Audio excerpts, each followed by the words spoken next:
Dobar dan.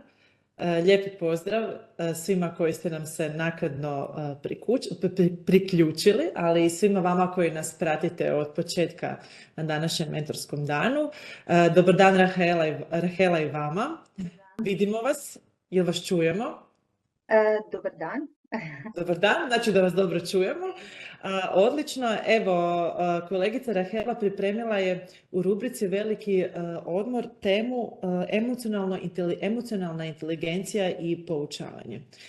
Vjerujem da će Rahela tijekom svog predavanja prikazati koliko je važno razvijati emocionalnu inteligenciju kod učenika, ali isto tako koliko je važno osvijestiti kod nas koji poučavamo i razvijati cijeli taj proces emocionalne inteligencije i koliko nam je važno za svakodnevno funkcioniranje u životu, na radnom mjestu, ali kako ne bih ja previše duljila i Rahela vama oduzimala vrijeme, evo vi pokrenite svoju prezentaciju. Evo, jel vidimo? Tako je, sve vidim. Malo pomaknuti samo ovo gore, dobro, i čujemo, i vidimo i čujemo. Vidimo i čujemo i pokušajte samo prebaciti na sljedeći slajd samo da vidite ako sve dobro radi. Samo malo, mislim da evo. Sve je u redu. Ako ste vidjeli... Rahela, ekran je vaš. Ako će biti pitanja, sudionici mentorskog dana će ih postaviti u chatu, pa na pitanja možete odgovoriti na kraju svog predavanja. Evo, izvolite, sretno. Može, hvala vam. Evo, lijepi pozdrav svima. Evo, moje ime je Rahela i ja sam učiteljica razredne nastave u osnovnoj školi u Okučanima. Danas, kao što vidite, kao što je najavljeno, tema je emocionalna inteligencija i poučavanje pozitivnom načinu razmišljanja. Tema koja nije tako nepoznata, često srećemo ovu temu, upravo zato što je to potrebno. Ali nije loše prisjetiti se možda nekih znanja koje imamo ili naučiti možda i nešto novo. Zato ova tema danas nije ovdje slučajno. Ja neću toliko o emocionalnoj inteligenciji govoriti kao samom pojmu, više ću se bazirati na to poučavanje pozitivnom načinu razmišljanja. Nekako ću staviti naglasak više na to.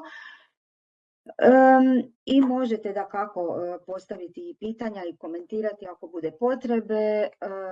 Možete se kasnije javiti, ja ću pred kraj predavanja dati nekoliko ideja za neke praktične smjernice i radove, pa možda možete, ako vam bude potrebno nekog materijala, možete me slobodno zatražiti putem maila i ja ću vam to poslati. Dakle, kao što sam rekla, interesantna i aktualna tema. I za početak jedno pitanje, problemsko, ovako razmislite, ne morate naglas odgovarati, možete svako za sebe, možete i napisati. Dakle, što je po vašem mišljenju najvažnije što učimo, čemu učimo djecu? Dakle, je li to neki predmet, možda vama najdraži ili možda neki sadržaj unutar nekog predmeta ili neka vještina? Što bi vi ovako, da vas sad netko pita i da morate jednu rečenicu napisati ili reći što je to najvažnije čemu mi učimo, ne samo naše učenike, nego i našu osobnu djecu, našu privatnu djecu. Malo ćemo razmisliti i na to ćemo se pitanje vratiti tijekom predavanja. Evo, želim da o tome razmišljate. Ono što je jako važno zapravo danas i povezano je sa emocionalnom inteligencijom, to je naše mentalno zdravlje. Što mi kažemo jaka glava. Ako smo ikad vidjeli koliko je to stvarno ključno, tko god radi u nastavi zna s čime se mi danas suočavamo, od odnosa sa našim roditeljima, djecom, našim kolegama, svim onim izazovima unutar našega posla. Koliko god netko mislio da je to lagano, doista nije. A ako smo ikad vidjeli kako je mentalno zdravlje, odnosno ta jaka glava, što ja volim reći, važna i u privatnom i u poslovnom životu, onda je to bilo u vrijeme korone. Ako se sjetite kako smo stavljeni u situaciju da odjedanput, dakle, neko će reći malo po malo se to spremalo, ali da sad ne filozofiramo, mi smo zapravo preko noći morali snaći se, znati kako raditi online, kako se pripremati, kako s tim našim učenicima uspostaviti komunikaciju. Osim toga, bilo je tu dosta osobnih pitanja, jer čim je zdravlje u pitanju, naravno da čovjek odmah nekako se uozbilji, nekako počne razmišljati. Tako da odjedanput smo bili izolirani na neki način i bili prepušteni sebi. Tako da tad nam je stvarno, ja mislim, u toj situaciji bilo jako, jako važno koliko ćemo ostati on the ground, što ja kažem da možemo ostati na čvrstim nogama. Ta potreba za mentalno zdravlje, osim danas, već dugo se spominje, ne samo djece, čitave nacije. Dakle, jednostavno je potrebno je to njegovati. A ona je povezana sa emocionalnom inteligencijom. Ipak sam pronašla neku i definiciju koja se meni najviše svidjela. Pronaći ćete jako puno literature na tu temu.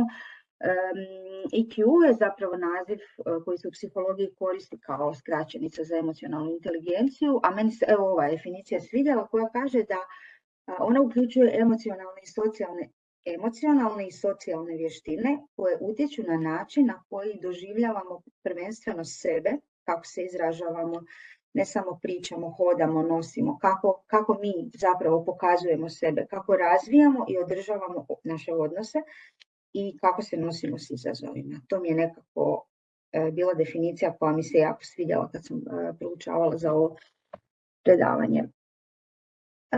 Zašto je važna? Razvijanje emocionalne inteligencije omogućuje nam to što sam malo prije rekla. Najprije da gradimo jedan autentičan i iskren odnos sa sobom, ali naravno i sa drugim ljudima, pogotovo u našem poslu, gdje mi smo stalno izolirani, stalno smo na nekakvoj poziciji gdje nas ljudi slušaju, gledaju, možda i procjenjuju, moramo jako na to misliti. Tako da ta emocionalna inteligencija zapravo pomaže, ako je imamo i ako je razvijamo, da mi uočimo najprije sami sebe, a onda i tuđe emocije. Ne možeš uočiti tuđe ako sam sebe ne poznaješ i ne znaš kako reagiraš. Tako da osobe koje imaju razvijenu emocionalnu inteligenciju, za koju stručnjaci kažu da je važnija od, ajmo reći, nekakve pameti, mudrosti ili kvocijenta inteligencije, oni s lakoćom prepoznaju prvo svoja emocionalna stanja, a onda dakako i emocije drugih ljudi, i to je itekako povezano s njihovim ponašanjem, vidi se u njihovom ponašanju i to zapravo definira našu svakodnevnicu. Zato je to jako važno. Kako prepoznati ima li netko tu osobinu razvijenu u odnosima?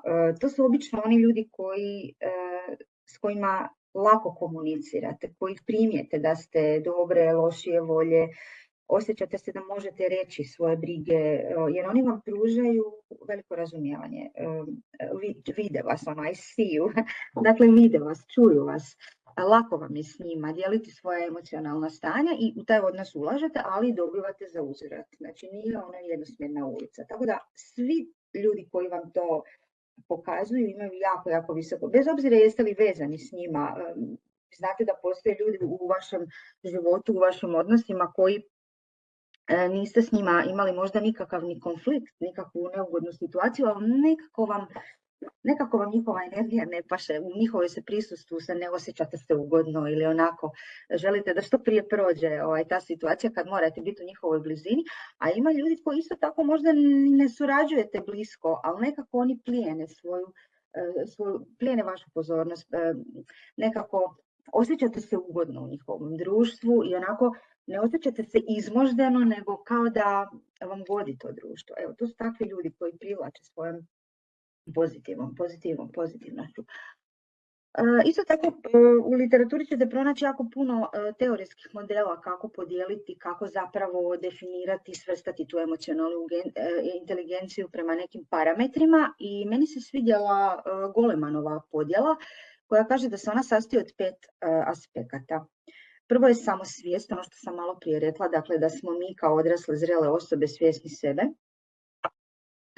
svog postojanja, svojih reakcija, ponašanja, i samoregulacija. Te dvije na prvom mjestu, jer samoregulacija, dakle upravljanje svojim ponašanjem, samokontrola. intrinzična motivacija, dakle što nas pokreće. Ne samo one dane kada je lijepo, vedrovani, kada imamo neki lijepi događaj ili nešto nas čeka pozitivno, nego i one dane kad nam se nekad ne da ustati iz kreveta, nešto nas boli, čeka nas neugodna situacija, neki težak roditelj. Dakle, što nas goni, što nas izvlači van, što nas zapravo tjera da krenemo ili da nastavimo, kako hoćete. Empatija. Dakako, to je nešto što bi stvarno stavilo veliki naglasak na empatiju, jer u zadnje vrijeme možemo primijetiti i po djeci da je kod njih i kod male djece, što je stvarno začuđujuće, nije razvijena dovoljno ta empatija. Jel zbog toga što slušaju odrasle, ili zbog igrica, ili zbog tog nasilja i sveg ostalog što slušaju, čemu su izloženi, brzom protoku vijesti i informacija, ali oni čak i prema životinjama, jedno istraživanje je pokazalo da ne osjećaju, to su osjećanje koje su nekad djeca, što je nekad bilo prirodno djeci, dakle, i socijalne vještine kao nešto što zaokružuje svih ovih 5 aspekata koji nam nekako su jako važni za razvoj emocionalne inteligencije. Isto tako kaže da je emocionalna inteligencija apsolutno jednaka kao neka formula, jednaka da pozitivnijem stavu, da ljudi s pozitivnijim stavom imaju visoko razvijenu emocionalnu inteligenciju. Složili se vi s tim ili ne, evo i prema jednom istraživanju iz 2015. koje je objavljeno u European Journal of Work and Organizational Psychology, navodi se da baš je tamo upotrebljen naziv kukanje i to mi je bilo zgodno, jer kaže ono zapravo samo pogoršava situaciju i čini osobu još nezadovoljnijom i negativnijom. Znači, a znate te ljude koji stalno nešto kukaju ili njurgaju, što mi kažemo, prigovaraju, i vi kad ste u njihovoj blizini nekako imate osjećaj da i vama počinju stvari smetati. Zašto to kukanje nema smisla?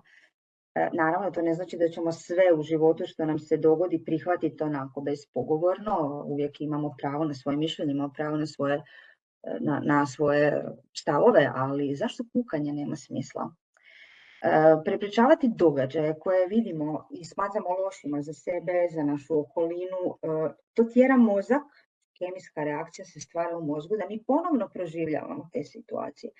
I na taj način te negativne epizode, one se samo čvršće ustabile u našem pamćenju, u našoj memoriji i dolazi do situacije u kojoj mi zapravo sami preuveličavamo situaciju u emotivnom smislu. Ja sam prije par godina bila ovisna o gledanju vijesti.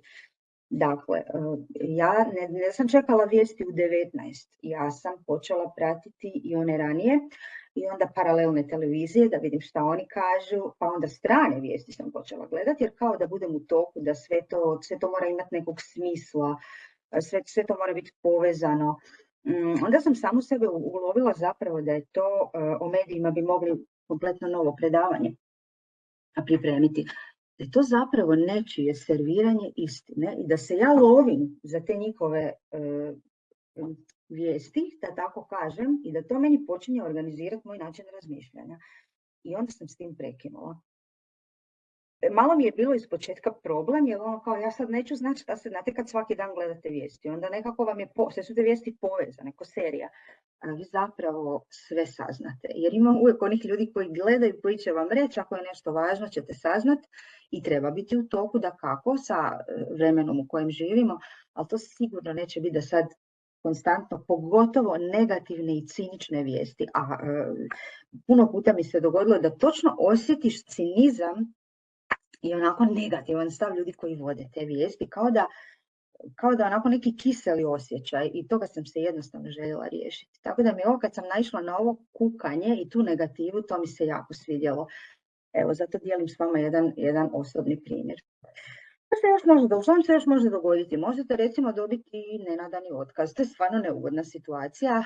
Možda u našem poslu, možda u našem poslu i ne toliko često, ali dobiju ljudi nenadani otkaz, ili evo što je kod nas češće, napao vas je neki roditelj, doslovno napao. Znači petkom ujutro ste se našminkali, došli na posao, lijepo pripremili sve svoje stol, donijeli si kavicu, idete početi raditi, sve lijepo krenulo i ulazi u školu ili vas traži roditelj koji isti taj moment želi da vi riješite neku situaciju, još vam postavi pitanje na koje nemate trenutni odgovor, onda što vi radite?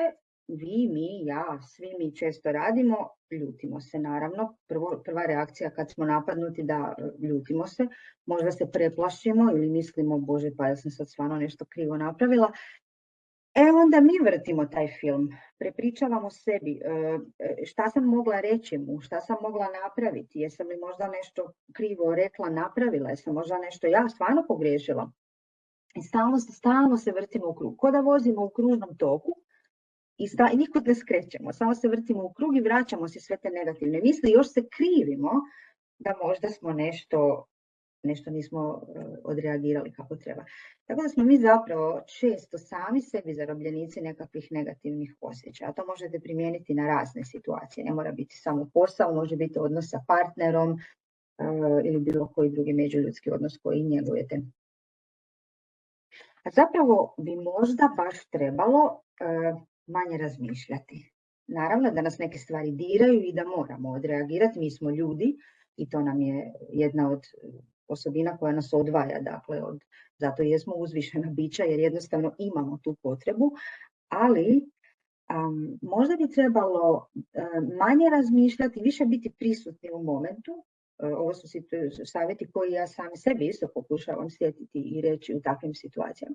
Jer ljudi s izraženijom emocionalnom inteligencijom, oni su općenito sretniji. To ne znači da sad hodamo kroz život sa ružičastim naočalama i sad sve uljepšavamo, ne to, nego prvenstveno u situacijama koje djeluju loše, nesavladivo, negativno, nekako takvi ljudi uspiju pronaći jednu pozitivnu stvar. To vam je ono kad svi pljuju po nečemu i onda vam se odjedanput javi netko ko kaže, pa dobro ljudi, pa možda i nije tako, ili kaže onu jednu stvar i onda odjedanput počneš razmišljati kao da ti se okrene, da dobro, u stvari možda i nije tako.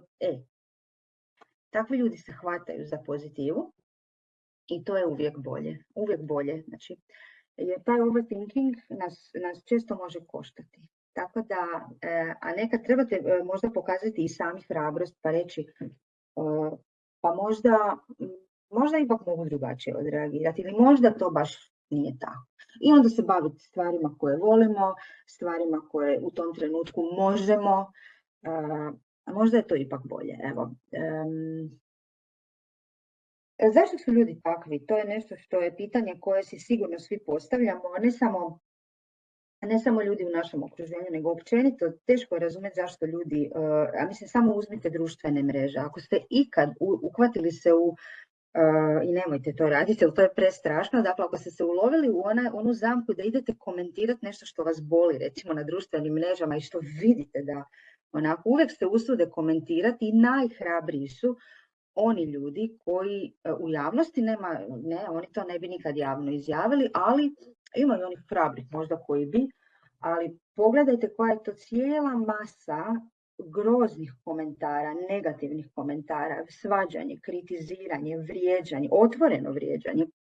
Bez obzira što govor mržnje se čak i kažnjava, može se prijaviti. Ne, to je, ako ste ikad to vidjeli na društvenim mrežama, a sigurno jeste, dakle u to se uopće nemojte jer ne vrijedi.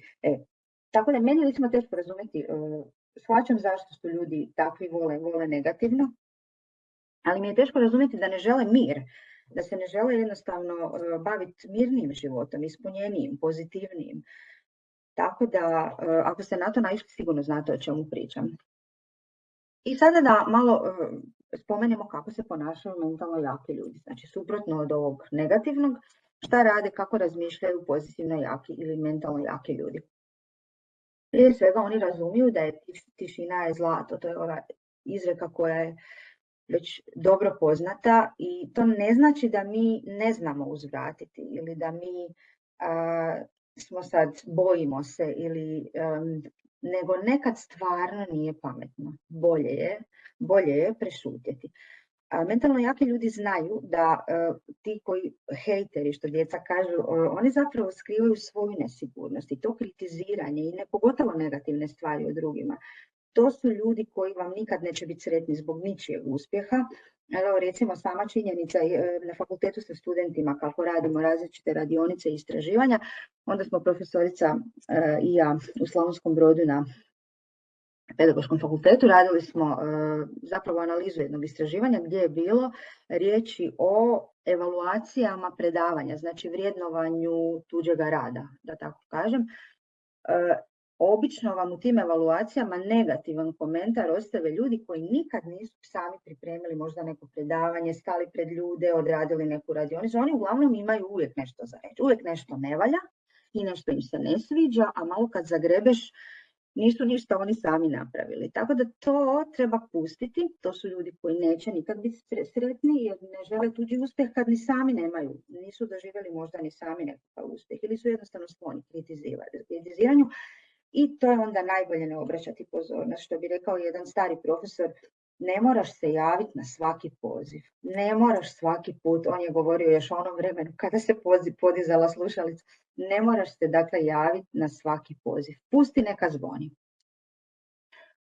Evo jedan primjer, uvijek se sjetim jednog snažnog čovjeka koji je isto tako nije slušao komentare sa strane, Thomas Alva Edison, nije obraćao pozornost na ljude koji su ga stvarno ismijavali zbog puno njegovih ideja koje je imao, ignorirao ih je i evo, rezultat je jedna od stvari fonograf, a da je slušao ljudi koji govore, da se vodio njihovom ponašanju i stvarno počeo sumnjati u sebe, evo, njegov genijalni sigurno ne bi se dogodio. Ima jako puno primjera takvih. Ili, evo, ne znam jel se sjećate ovog slučaja, jedan od mojih omiljenih glumaca, Leonardo DiCaprio, koji je dugo čekao svoga Oscara i od svih glumaca, inače Akademija je, nama taj Oscar može izgledati kao apsurd, ako ste to nekad gledali, ali bude interesantno to pogledati i njima je to jako važno, američkim glumcima je jako to važno, sad se to proširilo i na ostatak.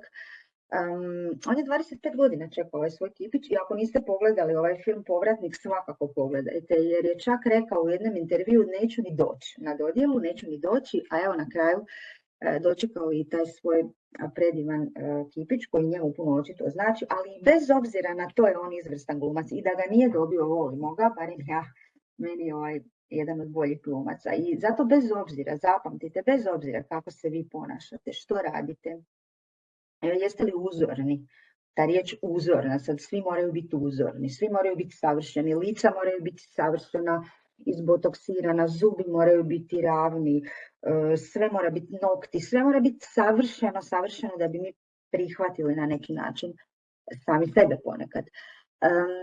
Ljudi će vas svejedno analizirati na svoj način, stvoriti sliku o vama kako oni žele i pričati o vama što žele, bez obzira. To stvara velike frustracije, ali to je istina. I na to ne možete utjecati. Tako da najbolje da se time uopće ne zamaramo, nego trošimo energiju na nešto pozitivno i na nešto što nas zapravo inspirira i nešto što mi želimo postići. Da se ne bavimo uopće negativnim ljudima i negativnim mislima. Isto tako mentalno jaki ljudi razumiju da to što doživljavamo od drugih nekad ili komentari ili nekakve postupke je zapravo samo njihovo mišljenje. To je samo njihovo mišljenje i uvreda je samo nečije mišljenje. Ne moramo to doživljavati previše osobno, iako nas zna zaboljeti uvreda itekako, pogotovo kada dolazi od bliskih osoba. I to je ono što ja svojoj djeci uvijek kažem, kad mi dođu i učenicima i mojoj djeci, privatno ili osobno, kad se dođu žaliti šta im je netko zamisli šta mi je rekao. Ja njima uvijek kažem ono što je meni mama govorila, nemoj slušati šta ti je rekao, nego tko ti je rekao. Jednostavno nemoj. Tako da ljudi koji stalno kritiziraju druge na taj način pokazuju samo ono što oni zrcale zapravo sebe. A samo površni ljudi će isto tako procjenjivati nekoga na temelju onog što su čuli i što im je netko rekao. A stabilni ljudi se fokusiraju na ljubazne i pozitivne osobe s kojima se osjećaju dobro. Evo još jedan glumac kojemu su čak rekli na početku njegove karijere, on je inače inženjer strojarstva, rekli su mu ti si toliko ružan da nikad nećeš ništa uspjeti postići. Evo, a sve nas je barem jedanput nasmijao. Tako da mislim da ga svi volimo. Također, psihički jaki ljudi razumiju da je život puno jednostavniji nego što ga mi znamo zakomplicirati. I gajanje mržnje samo pogoršava situaciju, nastruje, tu može razviti se i može se razviti i bolest iz mržnje, što je isto tako dokazano. Toksični ljudi zapravo žele našu reakciju. Oni žele našu reakciju, jako to žele. I onda kad to ne dobiju, onda jako im je to čudno, kako nema reakcije. Ako ih neko jednostavno ignorira i tada im to više nije zabavno i okrenu se nekom drugom tko se da zakačiti za tu negativnost. Kad govorimo o ignoriranju, ono je jako moćno. Ono je moćnije nego, ignoriranje je moćnije nego, bi ja rekla, nekakav komentar. Znači, ako ste to probali, onda znate o čemu pričam. Ili ako je vas neko izignorira, onda isto tako znate o čemu pričam. Dakle, ignoriranje može biti jako, jako moćan alat. Mentalno zdravi, jaki ljudi, emocionalno inteligentni ljudi razumiju da su zdravlje i sreća puno važniji na prvom mjestu. Duševni mir je najvažniji i puno je važnije od onog što će netko misliti i reći o vama. I ljudi koji se prepuštaju negativi osjete kako to jednostavno kao da im isisava energiju, kao da su izmoždeni nakon razgovora s nekom osobom koja je negativna. I na kraju se stvarno može dogoditi da se privuku i neke psihičke ili fizičke bolesti. A ljudi koji nauče ignorirati negativne pojedince ili situacije koliko god mogu, danas žive mirnije, sretnije, ispunjenije u usporedbi s onima koji se stalno s nekim svađaju, stalno su u nekom konfliktu, s nikim ne mogu. I definitivno oni kojima je iskreno stalo do vas, neće dopustiti da se zbog njih osjećate loše.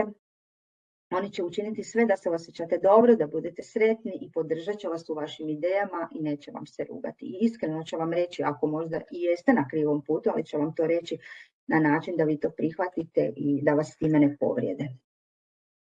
Jer nekad ljudi misle da moraju silom reći istinu, jer kao ja sam iskrena, ja ću ti sve u glavu, ja ću ti sve otvoreno. Nekad se u toj iskrenosti krije i zloba. Tako da s tom iskrenosti nekih ljudi isto treba biti oprezan. Pa se sad vratimo na ono pitanje s početka, ako se sjećate što sam vas pitala, što bi rekli da je najvažnije čemu mi učimo našu djecu. Jer naš posao je ipak poučavanje, iako mi nismo samo za obrazovane sadržaje u školi, mi jako puno radimo i na odgojnim aspektu i naš posao je stvarno, pogotovo danas, mi doista možemo utjecati na naše učenike, koliko god možda se nekad čini da to nije tako. Evo što bih ja napisala da sam ja morala dati odgovor. Neki od odgovora bi bili prvo da budu sretni. Nije floskula, stvarno, da budu sretni. Da izgrađuju pozitivan stav, ključna riječ je izgrađuju. Ne mogu se roditi s pozitivnim stavom, pogotovo ako ga slušaju svaki dan negativno kod kuće, onda još dođu u razred, pa onda i mi opalimo negativu, djeca ne mogu izgraditi pozitivan stav. Isto tako još jednu jako važnu stvar koju vam želimo osvijestiti, da vole mjesto u kojem žive i ljude koji ih okružuju, odgajaju i poučavaju. Jako puno hejtera i pljuvača danas će vam, naša škola ne valja, naša škola je najgora, ovi u drugoj školi imaju bolju prehranu, oni idu na izlete, idu na natjecanja. Naša lokalna zajednica ne valja, naša ulica ne valja, naše mjesto ne valja i naša država je najgora na svijetu. To je takav jedan začaran krug, da čak i da je točno da živimo u težoj sredini ili ne ide sve onako kako bi mi htjeli, još je gore, s obzirom na sve ovo što sam do sad pričala, ako uhvatimo se za to i mi negativno razmišljamo i onda još te stavove prenosimo na djecu. Znači baš ih treba učiti da vole svoje okruženje i nas učitelje i jako dobro možete recimo to primijetiti, jako dobro po djeci znate kako se o vama kod kuće priča. To je tako preslikano. Roditelji kad bi to znali, puno bi više pazili da na dječjim licima mi zapravo znamo kada oni kažu moraš slušati učiteljicu, poštivati učiteljicu ili kad kažu ma pusti ti nju šta ona priča. Tako da se to na djecu jako vidi. Evo ja bih izdvojila ove stvari, naravno ima još i možemo uvijek pronaći nešto još drugo. Obećala sam da ću spomenuti i neke konkretne primjere, neke radionice za djecu koje možete raditi recimo na satu razrednika ako imate ili uvodite neku grupu, neku izvannastavnu aktivnost, nekakav program u školi gdje možete to primijeniti. Ja sam sad samo ovdje navela naslove tih radionica, ima ih dosta i može se pronaći u raznoj literaturi, ali evo ja sam donijela ovdje 4 radionice koje su se meni svidjele kad sam ja čula za njih i kad sam počela baviti se ovom temom. I onda samo ću ih danas ovdje spomenuti, ali naravno, kažem, ako budete htjeli, postoji materijali koji se mogu dobiti, pa vam onda bude lakše, ne morate sami smišljati. Prva radionica se zove rješavanje problema utvrđivanjem pravog uzroka nezgode ili nesporazuma. Ključna riječ je pravi uzrok, znači otkriti što se zapravo dogodilo. Drugo, kako odustati od pesimističnog ili katastrofičnog načina razmišljanja. Treća radionica je rješavanje problema uživljavanjem u tuđu situaciju i postavljanjem pitanja, prvenstveno sebi, osobnih pitanja. I možda za starije učenike izbor ciljeva koje želimo postići. Ja ću samo kratko vam prepričati za svaku radionicu o čemu se radi, a onda kažem možete dobiti materijale ili možete jednostavno sami napraviti. Toliko je tih opcija da uopće vam ne treba nići. Mi u našem poslu smo skloni tome da zapravo sami radimo dosta toga pa tako možete i vi dobiti neku ideju. Evo, prva radionica, utvrđivanje uzroka nezgode ili konflikta. Djeci možete na papirić ili na jednu, možete i na projektoru napisati jednu situaciju. Ja sam ovdje stavila sve na jednu karticu, ali vi im prvo date dio po dio, date im situaciju i onda tražimo rješenje. Radimo, znači ta radionica možda za 45 minuta se može odraditi jedna ovakva radionica. Na primjer, evo situacija koju sam ja ovdje zapisala, djevojčice iz razreda se više ne žele družiti s Marijom. Zašto? Što se dogodilo? Stavite pred njih ovu situaciju, znači ni slučajno nemojte originalna imena koristiti, a možda ni situacije, sad zavisi koliko je nezgodno, ali možda i možete iskoristiti situaciju iz razreda.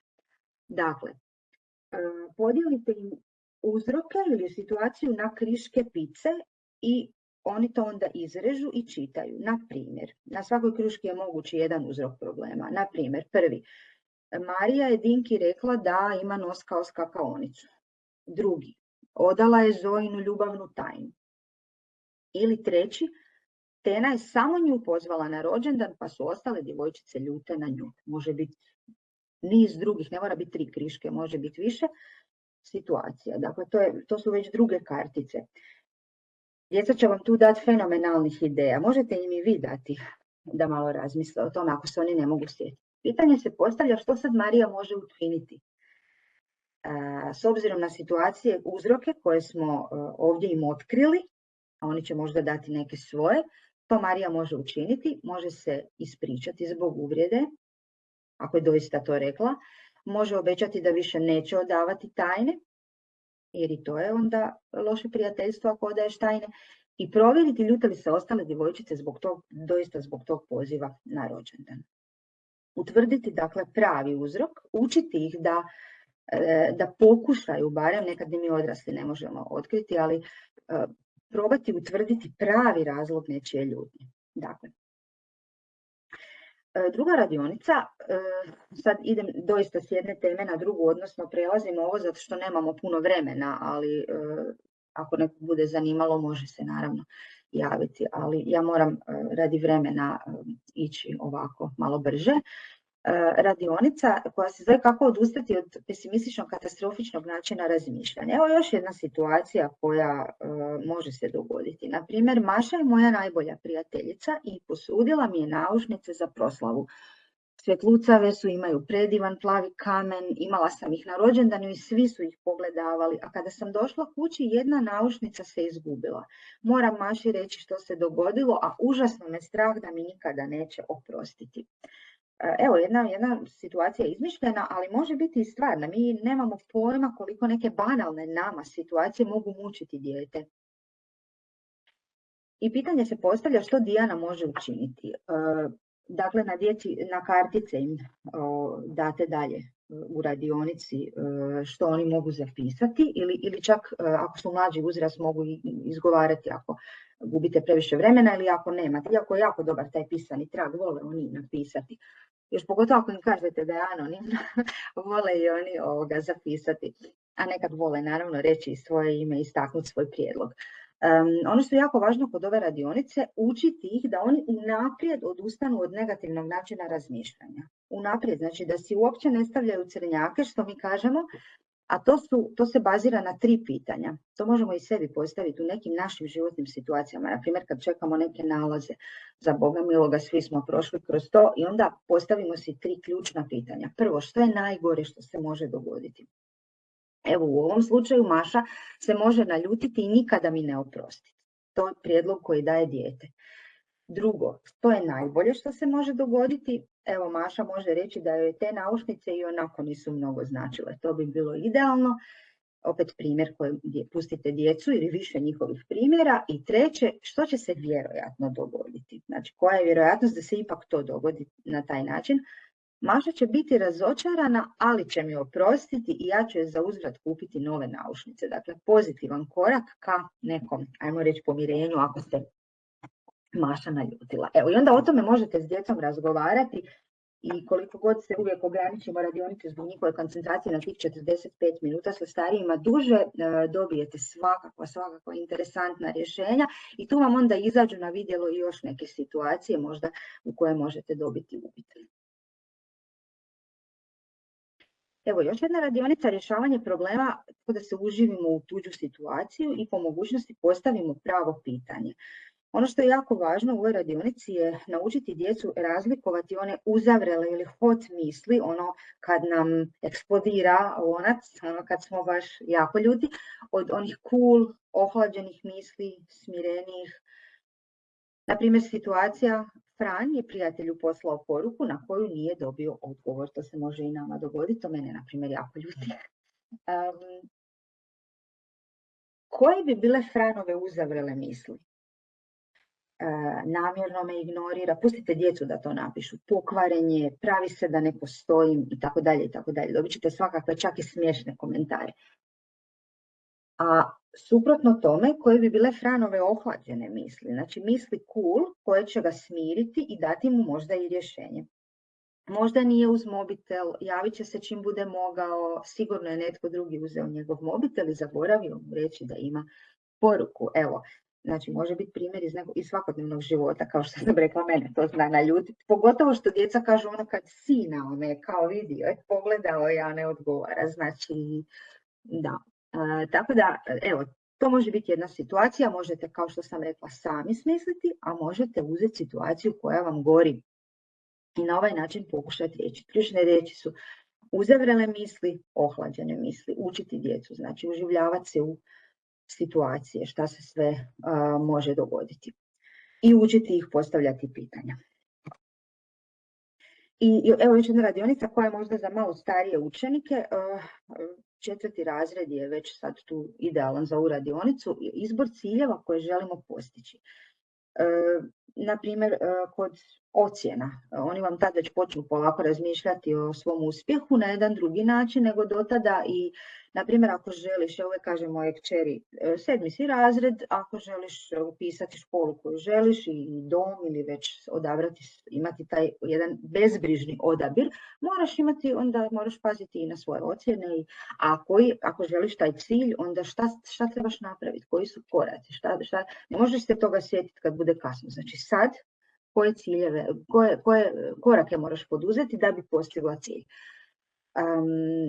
I što sve moramo poduzeti da bi se cilj ostvario. Na primjer, evo jedna situacija koja se možda i nama dogodila, posvađali smo se s prijateljem, ali i dalje želimo sačuvati prijateljstvo, ne zbog te jedne svađe da sada mi nikada više nismo prijatelji. I onda damo djeci da oni na kartice napišu šta oni misle, kako se taj cilj može ostvariti, koji neki koraci se mogu poduzeti da bi oni, i tu ćete dobiti svakakva rješenja, znači i smiješna, i tužna, i dirljiva, na primjer ispričati se, učiniti nešto posebno za nju ili njega, pokazati da nam je stalo, da slušamo prijatelja kad nam nešto priča, što voli, što mu se sviđa, i promijeniti one postupke koje mu smetaju. Mi jako dobro znamo, u stvari, a znaju i djeca šta drugima smeta.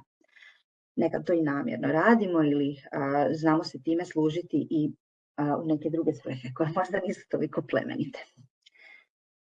Evo, to bi bile te 4 radionice. Ja sam sad to preletila doista, ali kažem, postoje materijali putem kojih se onda može detaljnije još ljepše to odraditi, a naravno da možete i sami smisliti, jer to je i nekako naš posao, da smo kreativni i da pronalazimo rješenje.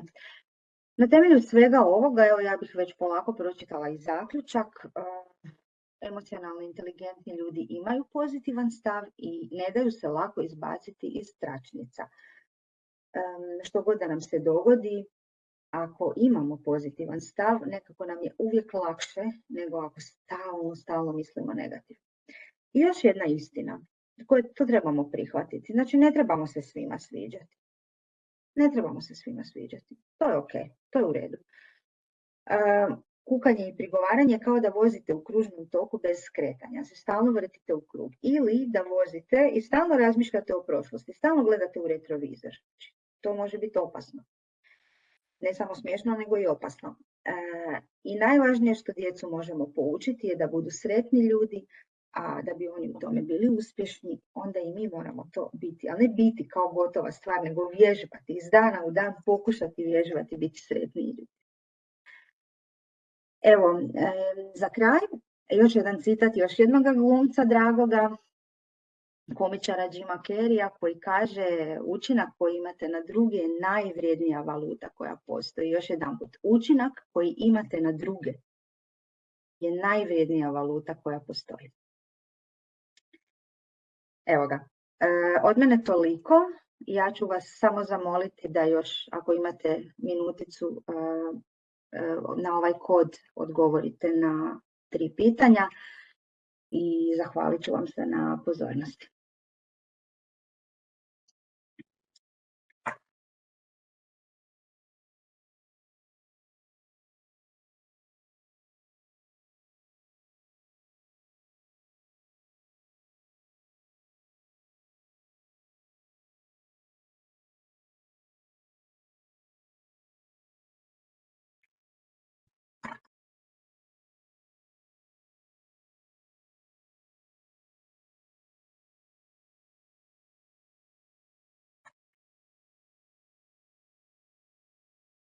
Ja vas sad ne čujem, tako da ne znam šta se dogodilo, šta sam kliknula.